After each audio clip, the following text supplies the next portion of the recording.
still remember the day when the idea came that I wanted a Mazda Rx8. It was when I was playing Need for Speed Underground 2, a couple of years later than it came out. And, you know, there was the Mazda Rx8, and for some reason that car really stuck to me. I don't know why, I don't know what about that car, but something just clicked that I fell in love with that car in the game.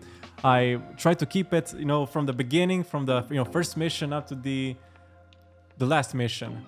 After that, I kind of started thinking, okay, this is a car in the game, but just, you know, let's check if the car is also on sale nowadays. I know it was an old car since Underground 2, or was it Underground 1?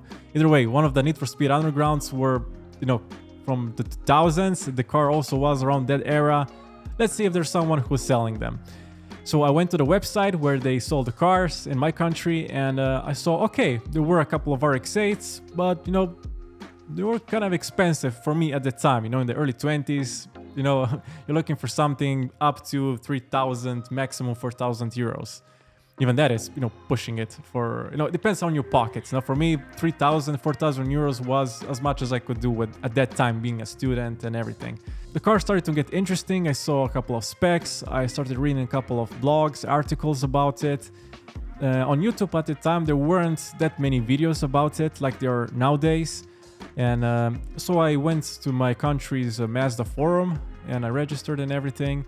And, you know, I just opened a new topic saying that I want to buy an Rx8 and this is my budget. What comes. If no one replies, what can I do? And so I posted and waited. At the same time, as you know, I was playing the game even more, I also wanted a 350Z, the Nissan. And I watched the ads and, you know, this car was also very cool and I love the sound. I saw one a couple of days earlier that just went by in Italy, and it was like bombastic. The sound that it had from the exhaust was like mesmerizing. And I started doing the same thing for the 350Z, but the price was obviously way higher than the Mazda. For perspective, the ones in Slovenia at least were from 5,000 to 8,000 to 15,000 euros at the time in 2015. And the 350Z was from 10,000 on. This was way too much, and you know, no way I could afford that car even though I wanted it. It was like the same year, and you know, it was basically almost the same car, just a little bit more horsepower and a couple of differences. Anyway, I decided to just scratch the 350Z and hope for the best for the RX8.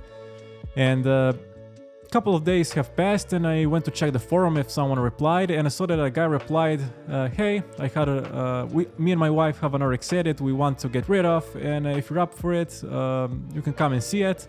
The price range that you've asking is okay, so let me know. I was like thrilled, okay.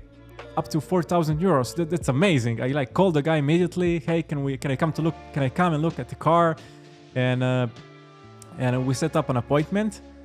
And then I remember asking a friend if he could that was a mechanic, if he could come with me. That he knew a couple of things more about cars at that time.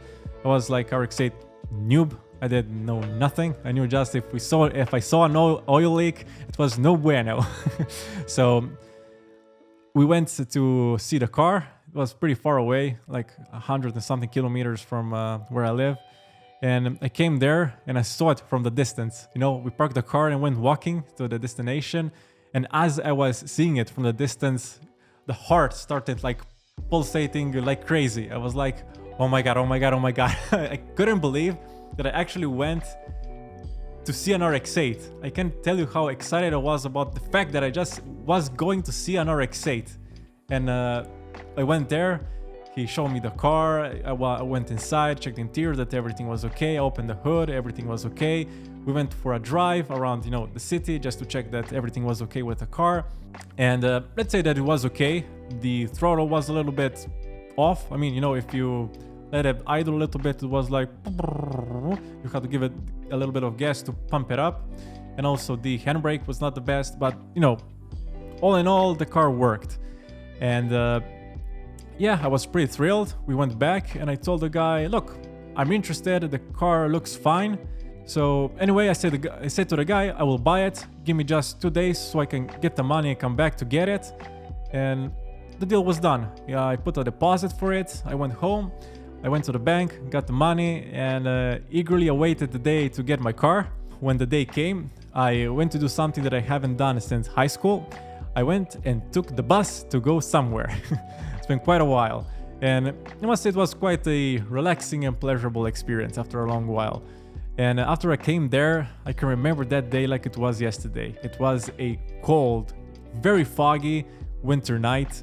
And as I came to the place where we register cars, I, say hi to the guy and everything. And then he told me that, okay, yeah, everything is cool, but, there's an oil leak under the car. I was like, whoa, okay.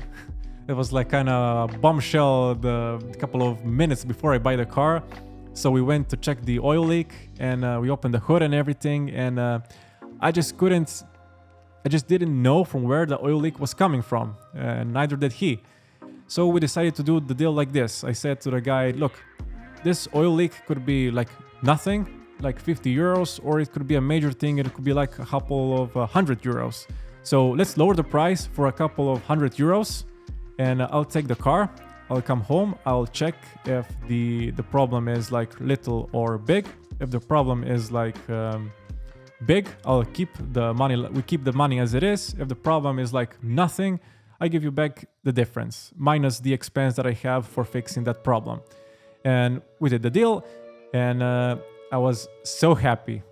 The oil leak just went out of my head. I forgot about it, and then I finally drove off with my Rx8. I was so happy.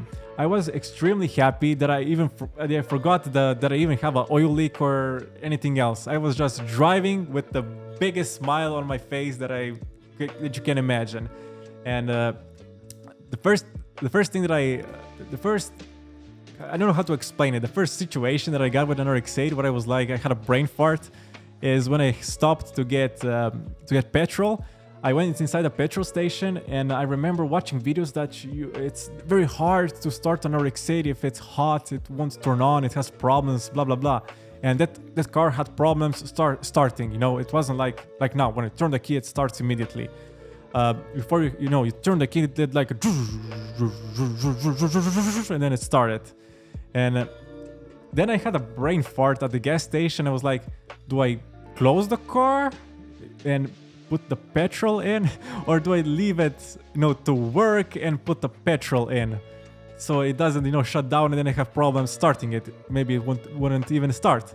So I had this moment of like brain fart thinking, but then I finally came to my senses, and I turned off the car, went out, put petrol in, and went in, and I had the longest hot start in my life, and it was like filled with anxiety and come on, please start.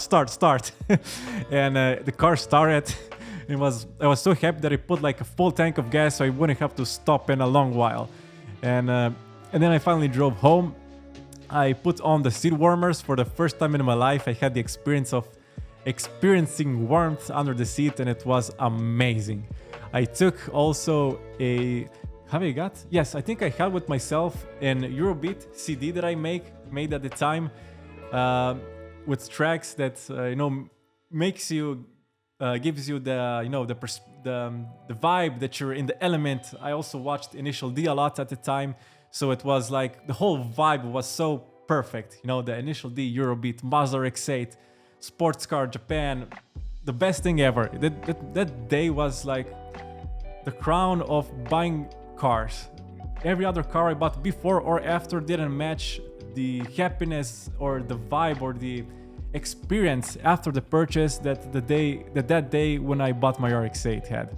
So I drove home, and I drove on the highway and everything. I came home, everything was buttery smooth. I parked it in front, and I went to sleep, and I just couldn't wait to wake up, clean the car, and to show everyone my car, and to go for a ride and take my friends for a ride, and just have a good time, experience the car, and do all the things that I wanted to do with that car. So yeah, this was my experience with buying my Rx8 for the first time, and it was unique.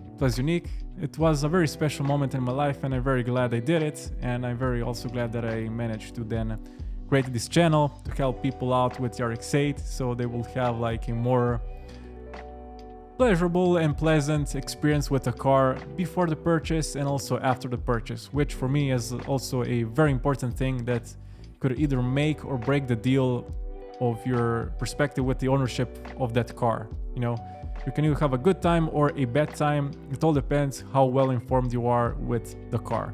So yeah, this is my story. I welcome you guys to tell me your story in the comments below of the day that you bought your Rx8, so I can then feature it in one of my videos. Thank you so much for watching. If you like this video, give it a thumbs up, subscribe, and make sure to check out more videos on my channel.